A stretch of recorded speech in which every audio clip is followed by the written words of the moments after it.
tap its oil reserves, Trump says, after operation to oust Maduro. What were the actual hours after an audacious military operation that plucked leader Nicolas Maduro from power and removed him from the country? President Donald Trump said Saturday the United States would run Venezuela at least temporarily and tap its vast oil reserves to sell to other nations. Well, at least they're being honest about that part. Yeah, it makes you wonder kind of what's going on. What were the exact attacks that happened? Does it say? Like, did we go kill a bunch of people? Yeah, we definitely killed some people. There were a bunch of attacks, and then there was like an elite team that went and got, that was able to kidnap Maduro.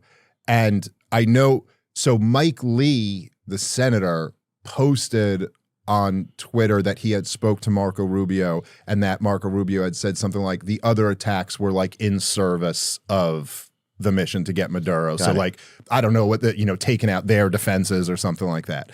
But so, I mean, I don't know even where to start here, right? But so there's a lot, there's been obviously for months now, there's been like they've been bombing the boats that they're claiming are drug boats, but they haven't really demonstrated that they are. It's kind of just taking their word for it. Right, and we don't know. You just see this video, you see this footage of like a black and white, and then like a zooming in of a night goggles explosion. And there was that whole controversial double tap strike where they came back to kill the survivors, which there was a big controversy about, you know, because that's illegal under international law. You'd have to demonstrate that they were like still in the fight. And then there was, you know, I guess Pete Hegseth had said someone else made the decision, but then they claimed that they were still trying to get in the fight. It's all kind of sketchy. It's not exactly clear. Marco Rubio, who's the Secretary of State and also the National Security Advisor, and he's had that position for most of the last year. This has been his pet project for a while. He's really wanted to get rid of the Maduro regime in Venezuela. The drugs thing has always just been an obvious bullshit pretext. I mean, like there's no— That's what it feels like to me. Well, if you just look at the numbers, the Venezuela is responsible for like a tiny fraction of the drugs that come into America and like almost none of the fentanyl. And if you really had you know, when people look at like the OD deaths, the fentanyl is really where the action is there. And that's all from Mexico, from parts made in China. Then even when like Donald Trump or Vivek Ramaswamy or some of these guys would have real tough language about the drug cartels on the campaign trail, it was always the Mexican drug cartels. Right. They were always saying that because they could at least point to that and say, look, that leads to fentanyl, which leads to all these overdoses. Now, those numbers have been going down and getting better, but I think some people, people I love, but some people have falsely like attributed that to the attacks on these boats off the coast of Venezuela, when really all that is that there's a secure border now. And so less of the stuff is getting in than was under Joe Biden. Oh, for sure. But so then cut to, what was it, last week, it got— well, I want to bring this up real quick. Sure. Go ahead.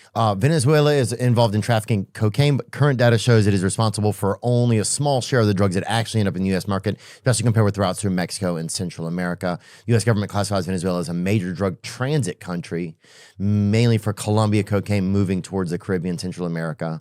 But even that would be more of a justification to deal with Colombia, right, than it would be to 100%. deal with Venezuela. A DEA fact sheet cited in 2025 reporting says 90% of cocaine reaching the U.S. is produced in Colombia and enters through Mexico, without even mentioning Venezuela as a primary corridor.